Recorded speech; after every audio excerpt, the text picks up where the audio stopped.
네, 안녕하세요. 평생투자 파트너입니다. 네, 오늘은 2018년도 10월 12일, 네, 오늘은 금요일입니다. 제가 오늘 그 목소리가 좀 코맹맹입니다. 오랜만에 너무 추워가지고 그 옷장에서 옷을 하나 꺼내 입었는데, 네, 갑자기 그 비염이 좀 와가지고요. 아침에 계속 기침을 하느라 좀 방송이 조금 늦었습니다. 자, 오늘도 오전 시황하고 한번 책 내용을 한번 좀 같이 보도록 하겠습니다. 네, 자, 어제 이제 시장이 굉장히 급락을 좀 많이 했죠, 그쵸? 그러니까 어제뿐만 아니고 최근 뭐 한 1, 2주 정도 사이에 굉장히 하락을 많이 했고요.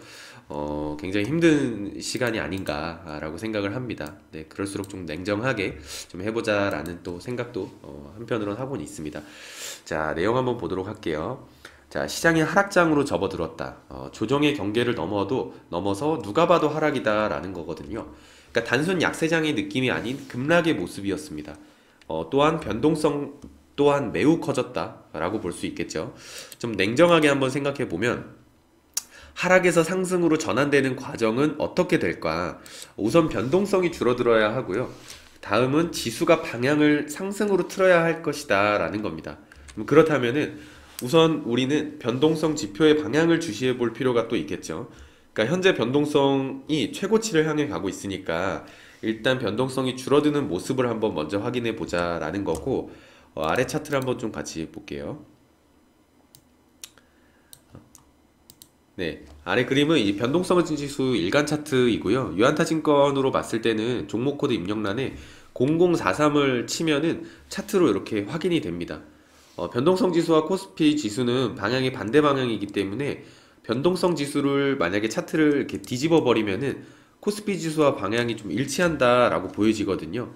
그래서 아래 표시한 이 부분이 하락에서 상승으로 전환되는지가 우선 우리의 어떤 가장 큰 관심 대상이다라고 볼 수가 있고요. 이쪽 부분 하락의 상승으로 좀 전환되는 신호를 좀 주시하자라는 것이고요. 만약 하락이 멈춘다면은 그 다음에 상승이 강도일 것이다 라는 것. 그러니까 다음은 상승의 강도가 얼마나 세냐겠죠. 단순 반등인지 상승 추세를 만들지를 구별하는 것이다 라는 겁니다. 그러니까 단순하게 좀 정리해 보았다라는 거고, 하락의 원인이 사라지면 시장은 정상화될 것이다. 그러나 수많은 원인들에 의한 하락이기에 하락이 진행되는 현재 시점에서 하락 원인이 딱 이거다. 이것 때문에 하락한다 라고 지목하기는 힘들다 라고 보여지고요. 그러나 조금은 늦더라도 수많은 원인들을 모두 반영한 이 코스피 지수를 후행하는 이 변동성 지수로 좀 안전하게 좀 확인해 보는 것이 지금 상황에서는 좀 최선이지 않을까라고 생각을 해 봅니다. 자, 많이 좀 힘드실 것 같은데요. 자, 다들 화이팅 오늘도 하시고요. 오늘도 이제 책 내용을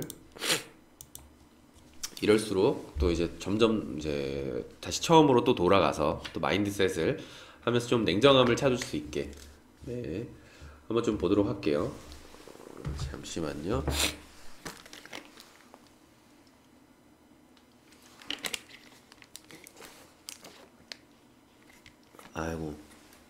아유 죄송합니다. 제가 지금 코가 막히니까 숨이 좀 말을 하는데 숨이 좀 많이 차네요.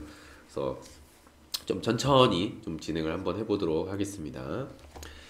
자, 제목은 실수라는 집안은 대가족이다. 한번 좀 내용을 보도록 할게요.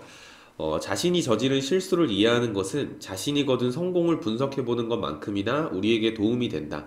하지만 우리에게는 처벌을 피하려는 본능적인 성향이 있다. 어떤 실수를 했을 경우 그에 상응하는 대가가 따른다고 생각하면 두 번 다시 그런 처벌을 받고 싶지는 않을 것이다.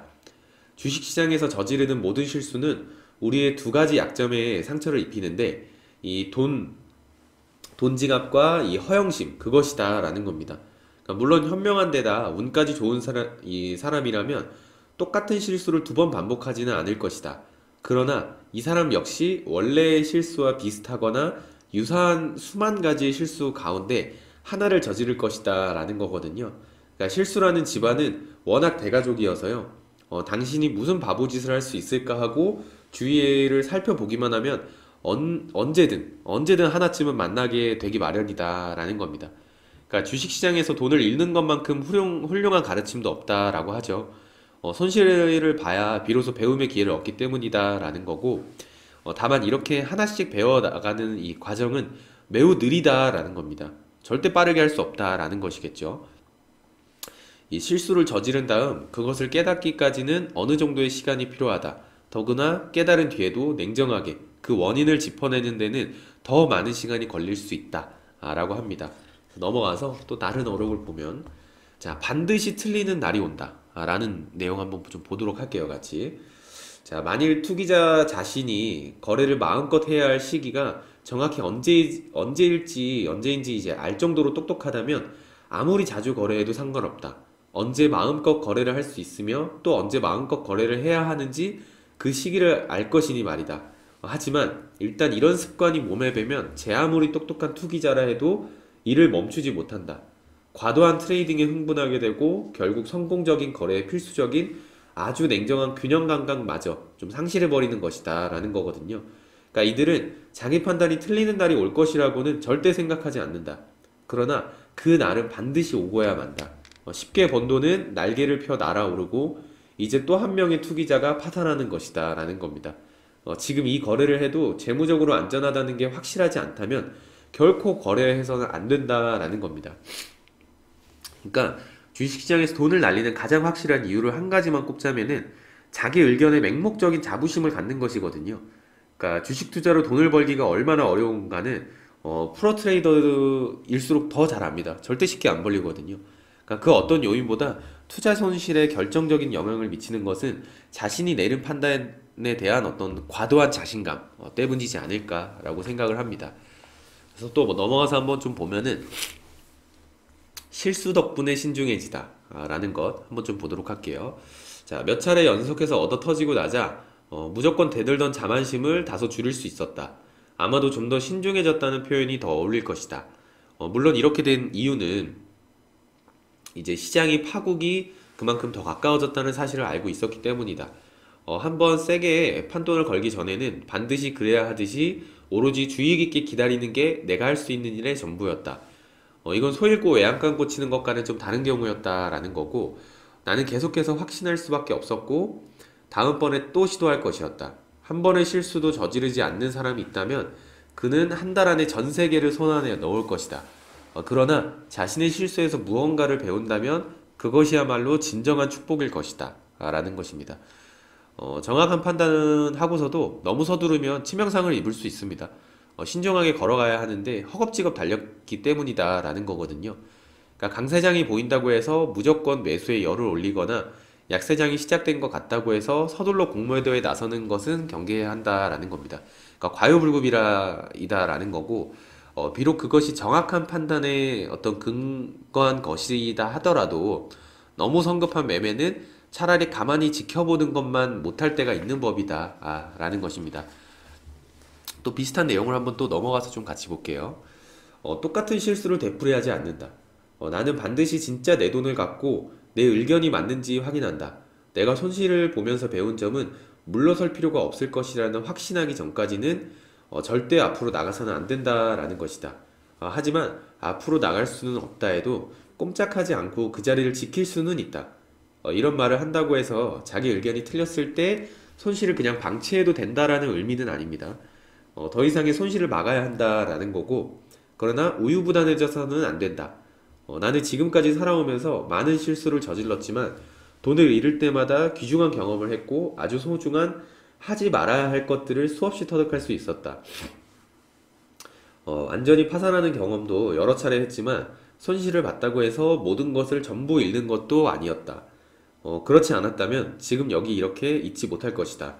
나는 항상 또 한 번의 기회가 찾아올 것이며 똑같은 실수를 두 번씩 베풀어야지 않을 것임을 잘 알고 있었다. 나는 나 자신을 믿었다. 좀 넘어가서 보면 실수는 귀중한 자산이죠. 실수를 저질러 봐야 겸손해지고 주식시장은 항상 회초리를 들고서 가르친다라는 겁니다.